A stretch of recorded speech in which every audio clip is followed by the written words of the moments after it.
السلام علیکم ورحمۃ اللہ وبرکاتہ۔ میں ہوں انتسام ملک اور آپ دیکھ رہے ہیں IAS world Hindi Islamic YouTube channel. پیارے دوستوں، آج کی اس ویڈیو میں ہم آپ کو سنانے والے ہیں حضرت امام حسین اور کربلا کا واقعہ۔ دوستوں، دل کو چھو لینے والا واقعہ ہے، تو آپ لوگ اس ویڈیو کو پورا ضرور دیکھنا۔ اگر آپ کو یہ واقعہ پسند آئے تو اس ویڈیو کو لائک کر کے اور تمام لوگوں میں شیئر ضرور کر دینا۔ حضرت امیر معاویہ رضی اللہ تعالی عنہ کی وصال کے بعد آپ کے بیٹے یزید کو خلافت مل جاتی ہے۔ یزید ایک بدترین اور بد وقت شیطان تھا، شرابی تھا، زانی تھا۔ یزید کو جب خلافت ملی تو یزید سمجھ گیا کہ میری خلافت کو حضرت امام حسین رضی اللہ تعالی عنہ کبھی قبول نہیں کریں گے۔ اس لیے یزید مدینہ منورہ کے گورنر ولید بن عتبہ کو خط لکھا کہ حسین ابن علی، عبداللہ ابن عمر اور عبداللہ ابن زبیر رضی اللہ تعالی عنہ کو کہو کہ میری بیعت کو مانے، اور اگر وہ بات نہ مانے تو ان پر ظلم و ستم کرنا۔ حضرت امام حسین رضی اللہ تعالی عنہ نے یزید کی بیعت کرنے سے انکار کر دیا، کیونکہ یزید آپ کے نزدیک مسلمانوں کے امامت اور خلافت کے لائق نہیں تھا، کیونکہ آپ جانتے تھے یزید فاسق و فاجر تھا، زانی تھا، شرابی تھا اور بہت بڑا ظالم تھا۔ امام حسین رضی اللہ تعالی عنہ مدینہ شریف چھوڑ کر مکہ تشریف لے آئے۔ اب آپ کو مکہ شریف میں کوفیوں کے ڈھیر سارے خط آنے لگے۔ ان خطوں میں لکھا ہوا تھا، اے امام حسین، آپ کوفہ تشریف لے آئیے، یہاں پر یزید کا ظلم و ستم بڑھتا چلا جا رہا ہے، ہم آپ سے ہی بیعت کریں گے، یزید کی بیعت ہمیں ہرگز قبول نہیں ہے۔ حضرت امام حسین رضی اللہ تعالی عنہ نے حالات کو سمجھنے کے لیے اپنے بھائی مسلم بن عقیل رضی اللہ تعالی عنہ کو یہ کہہ کر کوفہ بھیجا کہ جاؤ، جا کر وہاں کے حالات معلوم کرو، وہاں کے حالات کیسے ہیں۔ جب مسلم بن عقیل رضی اللہ تعالی عنہ کوفہ پہنچے تو وہاں کے لوگوں نے بڑے ہی احترام کے ساتھ آپ کا استقبال کیا۔ حضرت مسلم بن عقیل رضی اللہ تعالی عنہ کے ہاتھوں میں 18,000 لوگوں نے بیعت کر لی، اور حضرت مسلم بن عقیل رضی اللہ تعالی عنہ نے اپنے بھائی حضرت امام حسین کے نام ایک خط روانہ کر دیا، جس میں آپ نے لکھا، یہاں کے حالات بالکل صحیح ہیں اور 18,000 لوگوں نے بیعت بھی کر لی ہے، لہٰذا آپ کوفہ جلد سے جلد تشریف لے آئیے۔ لیکن جب یزید نے ان لوگوں کو دھمکیاں اور لالچ دیں تو وہ لوگ اپنی بات سے مکر گئے اور امام مسلم بن عقیل رضی اللہ تعالی عنہ کو شہید کر دیا۔ کوفہ کے حالات اتنے بدل چکے تھے کہ وہ لوگ جو حضرت مسلم بن عقیل سے محبت کا دعویٰ کر رہے تھے، اب وہی لوگ آپ کی جان کے دشمن بن گئے۔ وہی دوسری طرف مکہ میں مسلم بن عقیل کا بھیجا ہوا خط حضرت امام حسین تک پہنچ چکا تھا، جس خط میں لکھا ہوا تھا کہ کوفہ کے حالات بہت اچھے ہیں، آپ جلد سے جلد تشریف لے آئیے۔ لہٰذا حضرت امام حسین نے فوراً کوفہ جانے کی تیاری شروع کر دی۔ حضرت امام حسین اپنے تمام اہل خانہ کے ساتھ کوفہ کے لیے روانہ ہوئے۔ امام حسین ابن علی کو حضرت مسلم بن عقیل کی شہادت اور کوفہ کی بے وفائی کی خبر اس وقت ملی جب آپ مکہ شریف سے کوفہ کی طرف روانہ ہو چکے تھے۔ جب آپ کوفہ شہر میں بالکل قریب پہنچ گئے تو آپ کو یزیدی فوج نے روکنے کی کوشش کی۔ حضرت امام حسین نے فرمایا کہ میں تم لوگوں کے بلانے پر ہی کوفہ شہر میں آیا ہوں، اگر تم لوگ چاہتے ہو کہ میں نہ آؤں تو واپس جانے دو، میں جانے کے لیے تیار ہوں۔ یزیدی فوج نے حضرت امام حسین کو کوفہ شہر میں داخل نہیں ہونے دیا، لہٰذا حضرت امام حسین اپنے پورے قافلے کے ساتھ اپنا راستہ بدل لیے۔ چلتے چلتے جب آپ ایک چٹیل میدان میں پہنچ گئے تو آپ نے ایک شخص سے سوال کیا کہ یہ کون سی جگہ ہے؟ اس شخص نے کہا، اس جگہ کو کربلا کہا جاتا ہے۔ آپ نے فوراً اپنے پورے لشکر کو حکم دیا کہ یہیں پر خیمہ لگا دیا جائے۔ محترم عزیز دوستوں، اس طرح سے حضرت امام حسین کربلا میں پہنچے۔ ادھر یزیدی فوج کو جب اس بات کا علم ہوا کہ حضرت امام حسین نے اپنا خیمہ کربلا کے میدان میں لگایا ہوا ہے تو یزیدی فوج نے بھی فوراً کربلا کے میدان میں پہنچنا شروع کر دیا۔ یزید کی جو فوج کربلا میں پہنچ رہی تھی، ان کی سپہ سالاری ابن سعد کر رہا تھا۔ حضرت امام حسین نے ابن سعد سے کہا کہ یا تو تم مجھے یزید کے پاس لے چلو یا پھر مجھے اپنے شہر مکہ واپس جانے دو، لیکن ابن سعد نے ان دونوں باتوں میں سے کوئی بھی بات نہیں مانی اور وہ آپ کو بیعت کرنے پر مجبور کرتا رہا۔ لیکن حضرت امام حسین نے اس کی بات سے انکار کر دیا۔ دن ایسے ہی گزرتے گئے اور 3 محرم کا دن آ گیا جب ظالم یزید نے امام حسین کے سامنے 22,000 سپاہیوں کا لشکر بھیج دیا۔ دوسری طرف حضرت امام حسین کے ساتھ 82 لوگ تھے، جس میں عورتیں اور بچے بھی شامل تھے۔ کتنی حیرت کی بات ہے کہ یزیدیوں میں امام حسین کا اتنا خوف تھا کہ جہاں امام حسین صرف 82 لوگوں کے ساتھ میدان کربلا میں تھے، جس میں عورتیں اور بچے بھی شامل تھے، وہیں یزید نے مقابلے کے لیے آپ کے سامنے 22,000 کا لشکر بھیج دیا تھا، جو کہ امام حسین کے سامنے 100 گنا سے بھی زیادہ تھا۔ امام حسین کے سامنے یزیدی فوج کے حوصلے پست ہو گئے اور ان لوگوں میں سے کسی میں بھی اتنی ہمت نہ تھی کہ وہ حضرت امام حسین سے مقابلہ کر سکیں۔ آخر کار انہوں نے یہ فیصلہ کیا کہ اگر امام حسین کو ہرانا ہے تو ان کا پانی بند کرنا پڑے گا، تبھی ان کا مقابلہ کیا جا سکتا ہے۔ دن گزرتے گئے اور 7 محرم کا دن آ گیا، اور 7 محرم کو ہی یزیدی فوج نے امام حسین کے قافلے والوں پر پانی بند کر دیا۔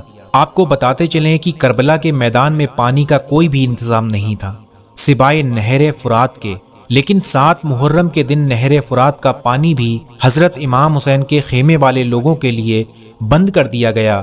حضرت امام حسین اور ان کے ساتھ موجود تمام نوجوان لوگ اس پیاس کو برداشت کرتے رہے، لیکن چھوٹے چھوٹے بچے اور عورتوں کا پیاس کی وجہ سے برا حال ہو چکا تھا۔ فوجیں یزید جو چاروں طرف سے امام حسین کے گھر والے اور تمام ساتھیوں کو گھیرے ہوئے تھیں، انہوں نے یہ طے کیا کہ اب 9 محرم کے دن امام حسین کو قتل کر دیا جائے معاذ اللہ۔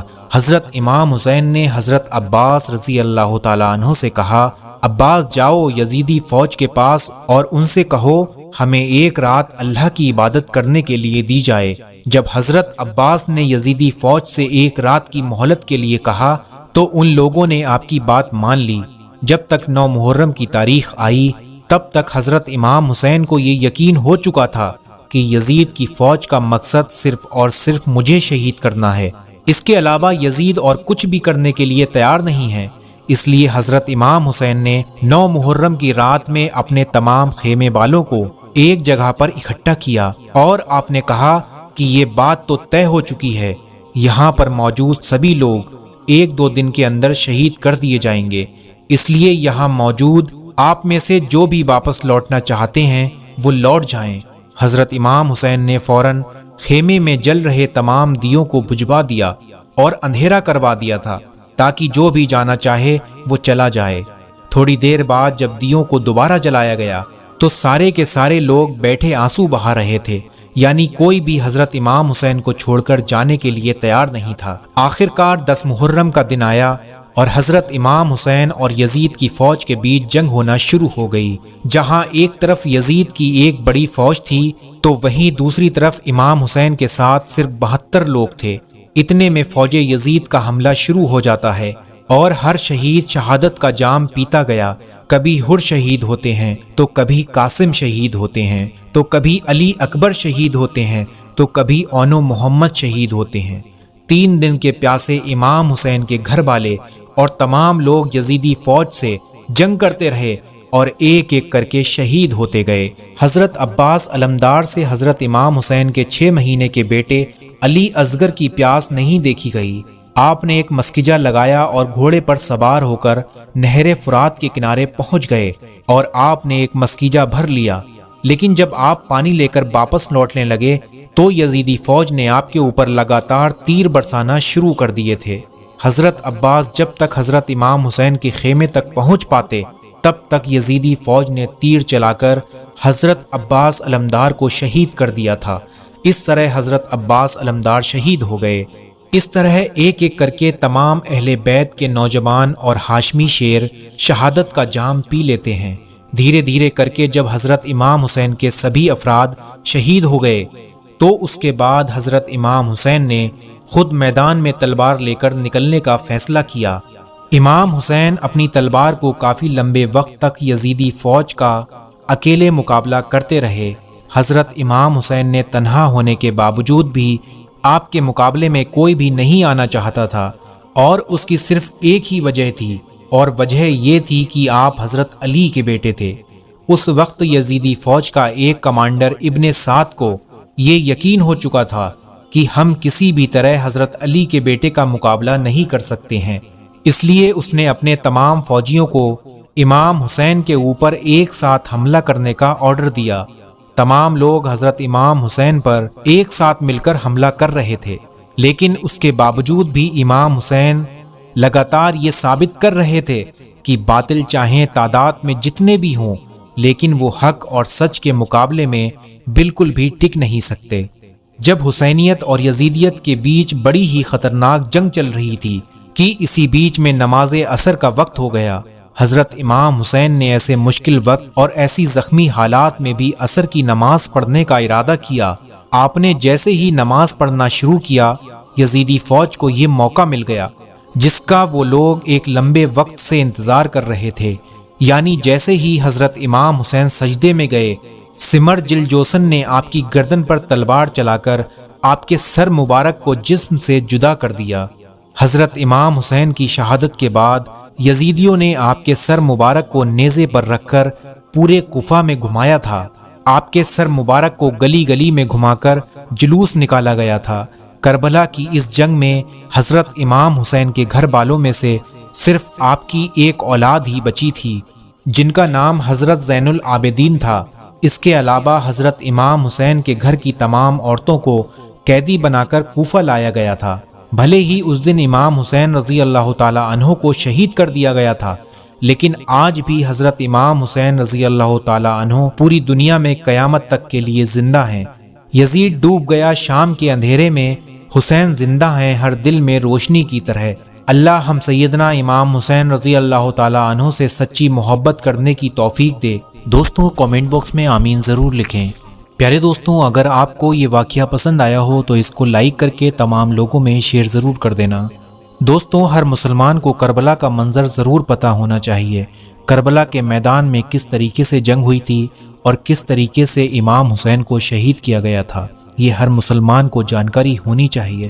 تو آپ لوگ اس ویڈیو کو زیادہ سے زیادہ لوگوں میں شیئر ضرور کر دینا، اور اگر آپ لوگ چینل پر پہلی بار آئے ہیں تو ہمارے چینل کو سبسکرائب کر کے ہمیں سپورٹ کیجیے۔ ہم آپ کی خدمت میں روز کی ایک ویڈیو شام 8 بجے لے کر حاضر ہوتے ہیں، تو آپ لوگ روز کی ایک ویڈیو دیکھتے رہیے۔ آج کے لیے بس اتنا ہی، پھر ملتے ہیں انشاءاللہ ایک نئی ویڈیو کے ساتھ۔ آپ لوگ اپنا خیال رکھیے گا۔ اللہ حافظ۔